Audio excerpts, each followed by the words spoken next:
Oh, hello. So today's video is about adultery. Now, it's not a very captivating topic. It's actually a topic that can bring about quite a lot of shame, and nobody admits to having been adulterous.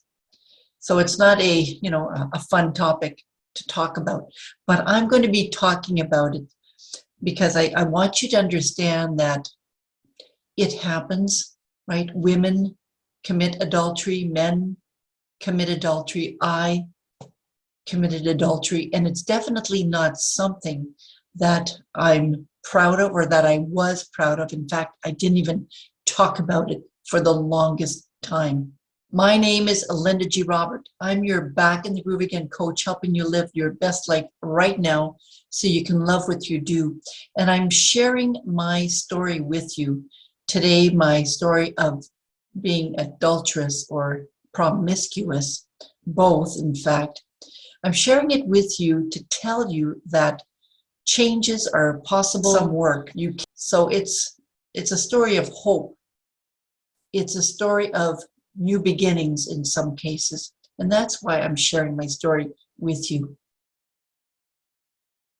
I shared in another video, I think it was my last video on the divorce, that I committed a lot of adultery. Now, I'm not going to give you, the numbers because it happened quite a few times with my second marriage, and it happened twice in my third marriage. In between those marriages, there was a lot of promiscuity. And, a lot of those things happened, now I know, primarily because I didn't love myself. I wasn't truthful. I didn't live a very honest life. I wasn't honest with my partners. And I don't just mean honest in terms of, being an adulteress. I didn't truly tell them how I felt when I felt it. I didn't express, my feelings to them at all. In fact, so, part of the reasons why I committed adultery is because I was unhappy. I was completely unhappy, and I was looking for some attention, some affection outside of the relationship. It happened, quite a few times, and my husband, my second husband, eventually found out, which is what led to our divorce.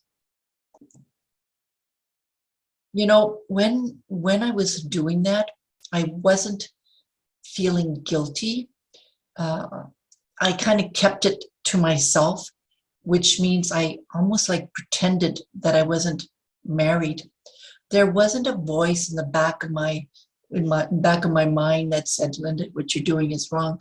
That might have happened maybe a couple of times, but in general, it wasn't there. It was almost like being another person, living another person's life for that time, for that moment. And they were simply moments. They were sometimes evenings and overnights.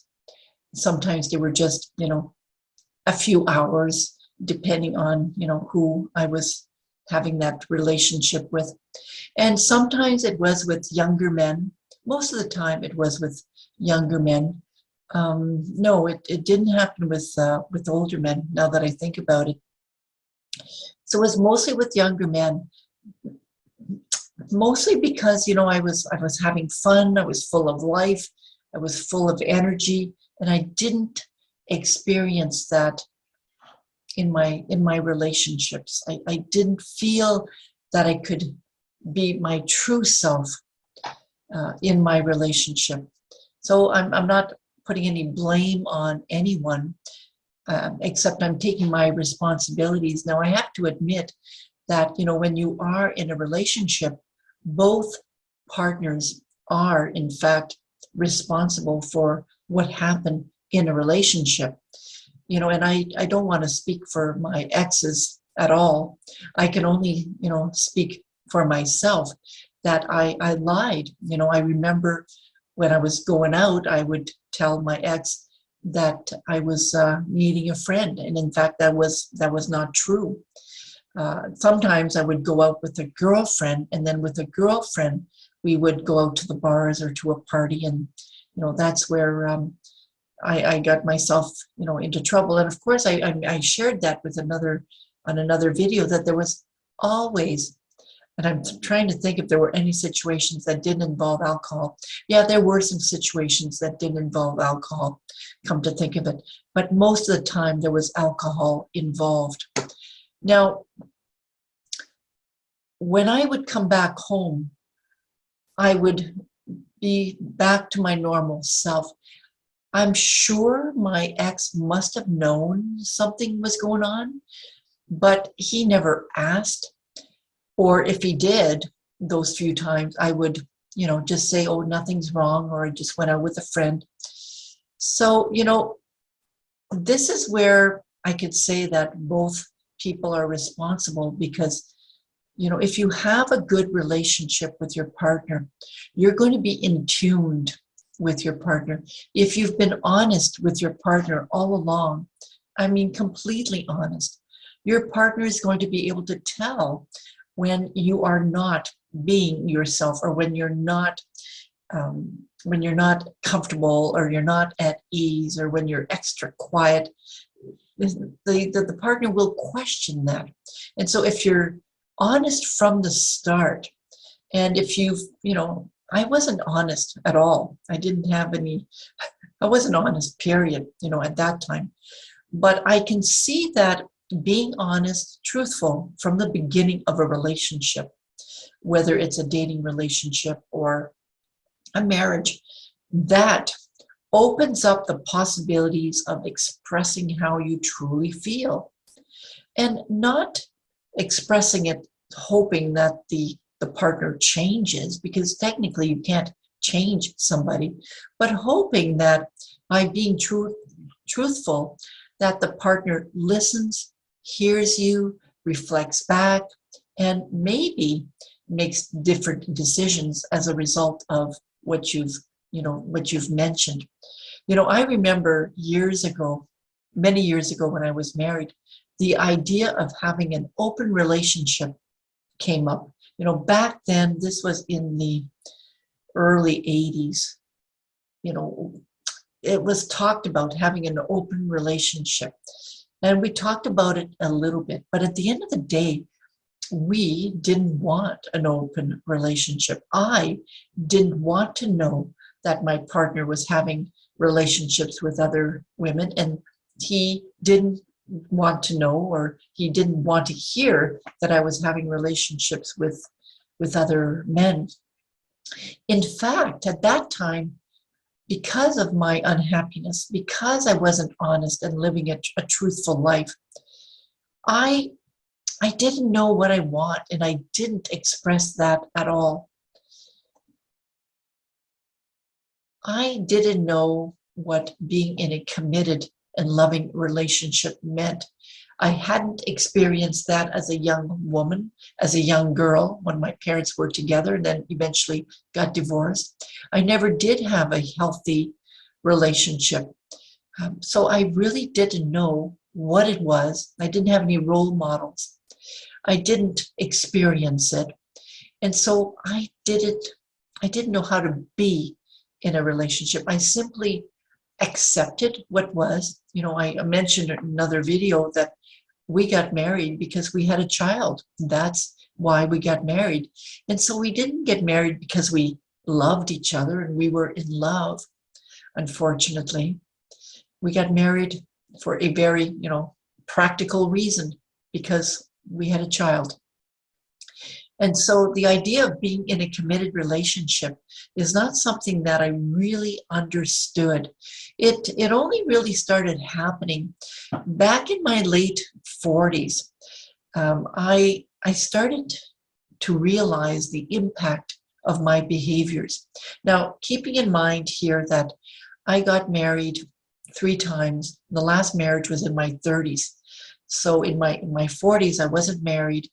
I did have some relationships, but in my 50s, I didn't have any regular relationship. I had one, and I shared in another video that one relationship is what led me to stop smoking pot.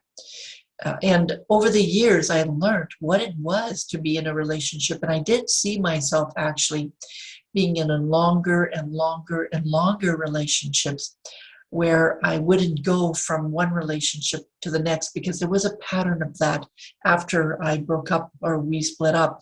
There was a pattern of being in short-term relationships and then another relationship right away and then another relationship fairly quickly, to the point where I finally realized that I needed to have a relationship with me. I needed to start loving me first.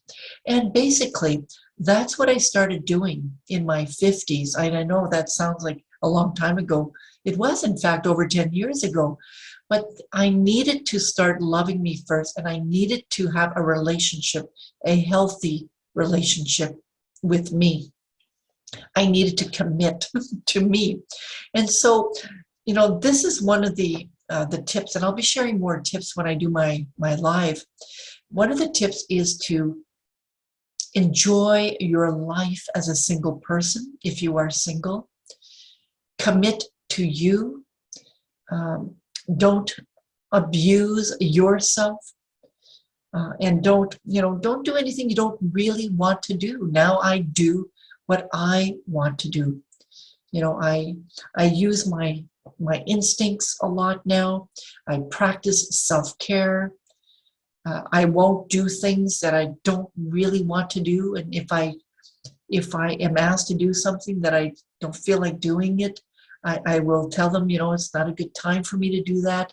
Perhaps some other time I'm going to, set boundaries, and I'm going to be assertive. I'll assert myself. These are all strategies that I've had to learn over time, and I'll share more of those strategies during my live. So suffice to say, no one likes to talk about adultery. I didn't talk about it back then to anyone except girlfriends that I was with during those evenings during the parties.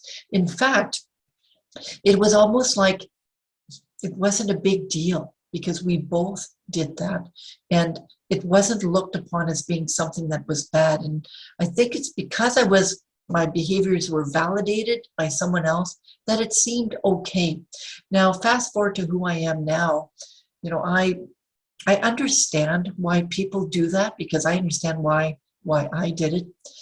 But I also know that that's something that I would not do again, ever. I think, and I know, in fact, that if I was in a new relationship, that we would have an open communication, that we would communicate how we feel. We would communicate what we want. And I haven't been able to find exactly that relationship yet. I'm hoping one day to find a healthy relationship where I can be completely myself and be honest and truthful, and where my partner can do that too, because that to me is the ideal, right? It's the ideal.